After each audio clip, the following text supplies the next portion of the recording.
Okay, everybody, while you watch this video and listen carefully, you need to come find where it says access assignment here. There are right and wrong answers, and so listen carefully and then fill in the notes. So, it's important you watch this whole recording because your life in debate from here on out is going to be a lot of tournament prep. So, these are really important announcements. They're going to not only affect you for the rest of the year, but they're also going to help you be more successful. So, just so you're aware that our kind of normal procedure from here on out in class is there's some really important vocabulary I have to teach you. So we'll have short vocabulary lessons that it'll be expected that at the tournament you know these different vocab words. And then you'll have tournament prep. And sometimes the tournament prep is a repeated thing where you did it already, and sometimes it's a brand new skill. So, just so you know, the reason we do tournament prep the way we do is because I know that it works. And I know that because I learned by failing. Back 2020 and earlier, only 60% of my debaters were making significant progress. Because I have to, as a teacher, it's one of the things I have to do every year is prove that my students are improving. But in the past couple of years, I've been able to prove that 86% of debaters are now making significant progress. So that's a big jump. And that, there's some kids who just don't try very hard, right? So they're not progressing very much. But most kids, because they try, because they listen, because they follow instructions, they really gain so many important and good debate skills, but also real life skills. So, today is February 19th, not 18th, sorry, and the tournament is April 2nd. So that means you have 28 class periods between now and then, because there's days off, there's assembly, stuff like that, but you have 28 class periods to get ready. Second semester is shorter than first semester. So last semester and first semester, they had 34. So you guys have less time, but it's okay. I have a plan to help you get ready faster. So even though there's 28 class periods, it's still only about 19 hours of actual time getting ready. And so you kind of have to ask yourself, if I know that I have 19 hours between now and when I'm in front of a judge and I'm competing, all of that time is really going to matter. So remember, after school practice is usually Mondays. And between now and April 2nd, there's 6 after school practices before the tournament. So usually the kids who are really invested in winning, they really want a trophy, they usually try and come to all of them. So I'm going to show you a quick preview on Canvas of kind of just like what you're in for, like what is coming. And so I'll give this just a second because this is the spinning wheel of death, but you'll see how a lot of the things that are unpublished, a lot of it is tournament prep, vocab, tournament prep, and see how every day it has the different types of debate and it tells you here's what that kind of debate is doing this day. And sometimes they're repetition, but sometimes it's okay. Extemp is doing this while policy is doing this and LD is doing this. And so that kind of becomes our norm. What we've done so far isn't all that normal. It's been a lot of sitting and listening, and now let's get ready. So remember, the tournament is an assessment grade, but the tournaments don't happen until fourth quarter, so that 300-point assessment won't go on your grade until fourth quarter. So how do you get those points?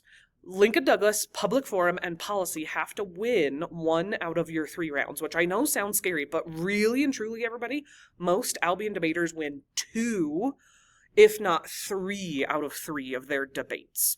Oratory, the equivalent of winning 1 out of 3 debates is having at least a 7-minute pre-written speech that is 100% memorized. If it's not 7 minutes or it's not 100% memorized, you lose assessment points. Extemp, the equivalent of winning 1 out of 3 debates is having your 3 3-minute speeches, and each of those 3 speeches have 3 pieces of evidence, and you did all 3. So if they're not 3 minutes each, or you don't have 3 pieces of research on each of those 3 speeches, you would lose assessment points. But the good news is, everybody, almost everybody gets their full 300 assessment points because they actually try. If you don't try, you're going to lose assessment points. But as long as you listen to my instructions, you follow my advice, and you actually try, you'll be okay. So this is really important. If you're ever absent, you have to continue working from where you left off because one skill builds on the previous one. So if you start trying to do tournament prep 14, but you missed 12 and 13, 12 and 13 might have been really critical pieces that help you get ready for 14. So you always have to go back and continue from where you left off. If you do end up wanting to switch events, like some of you might have already decided, like, I want to do Extemp or I want to do Public Forum, there's barely any time to switch events because remember, there's only like 28 class periods until the tournament, and you're going to need all 28 class periods to truly be ready. One thing to just remember while we do lots and lots and lots of tournament prep is there's one of me, there's 27 of you, and there's also 5 different groups of people doing 5 different things. So I walk around and I help you as fast as I possibly can, but sometimes you really do have to ask your neighbors. You have to be patient. You have to be like using your critical thinking and trying to solve problems yourself. So before you start tournament prep, if you don't actually read all the instructions, not only will you lose points, you also won't do as well at the tournament. Like on your tournament prep, it's broken down, right? And it says each day you're going to complete a task that's specific to your type of speech or debate. And when you finish, you have to upload proof. And you always upload proof. Even if you didn't finish all the way, it's okay. You turn in whatever you were able to finish. But like if I'm policy, I have to read all of those instructions before I start. I do have sometimes kids who start reading the wrong instructions. Like it's a policy kid, but they read the oratory instructions. No, make sure you're reading the one where it says for you. And on stuff like extemp, when it's a lot of instructions, it's because it matters. I'm not trying to waste your time. This isn't busy work. This is stuff that literally will help you win a trophy if you actually follow my instructions. But it's important you read through all of them. I sometimes have kids who will read like the first 2 sentences and they're like, okay, I'll just start. But they're missing all this other important stuff. So not only can I not give them full points, they also don't do as well at the tournament.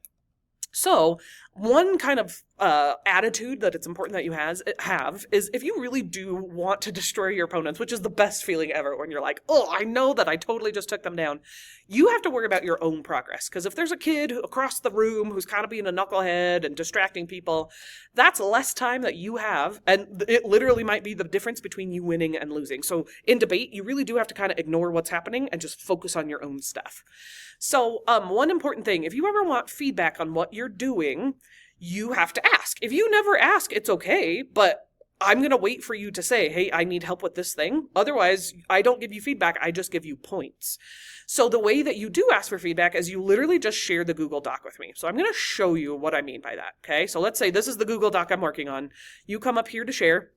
You type in my name. So you could either just type in Coates or you could type in Emma, and you'll know it's me because here's my face with a duck.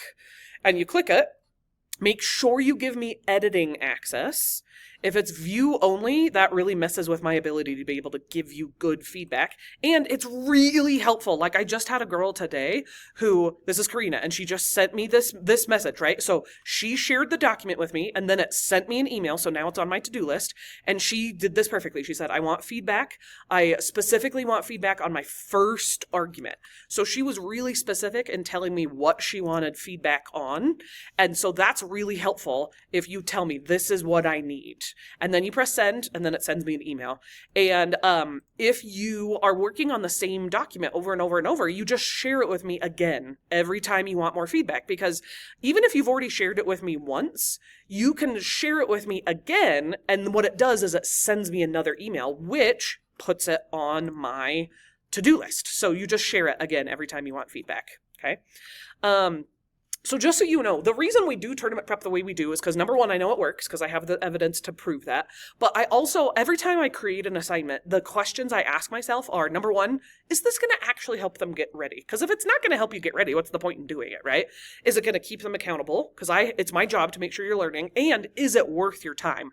I am not trying to waste your time. None of this is busy work. It's literally just it helps you in real life. It helps you at tournaments. And I want to make sure that it's actually worth your time. So we're almost done, so stick with me here, everybody. Keep watching.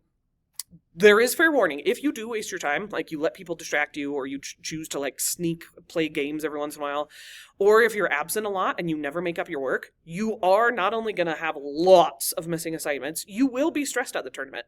And you're going to have skills that you are not ready for, because missing assignments in debate aren't just like normal missing assignments. A missing assignment in debate means this is a skill that I now don't have for the tournament.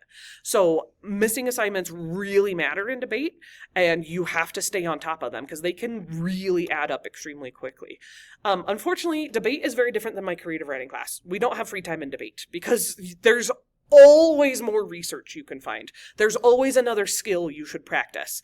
And so if you have the attitude of like, hey, I did the bare minimum, can I be done and play a game? No, because you always can be doing more and finding more and practicing more and beating your opponents. So again, I kind of mentioned this, but It's your job to stay on task, no matter what. It doesn't matter if the kid next to you is practicing their speech out loud and you're supposed to be quietly reading. You have to have your own bubble of concentration. It's almost like a horse who's wearing blinders. I'm going to just focus on my own stuff. I'm going to ignore everything, and I am going to totally destroy my opponents. And that's the last thing. If nothing else motivates you, if your grade doesn't motivate you, if missing assignments don't motivate you, then let this motivate you. Let the thought of all of these different coaches who all have big teams with lots of opponents, and the thought of, I'm looking into the eyes of my enemies, and I want to know that I was victorious, and I worked hard, and I learned all these really great real life skills, and I'm going to let that thought motivate me. So to finish your assignment for today, remember, I lost the tab, but there were notes on this tournament talk assignment, or no, on how does tournament prep work? I'm so sorry. On how does tournament prep work? Make sure you go answer those questions, which were all found on those slides that I just went over. Thank you.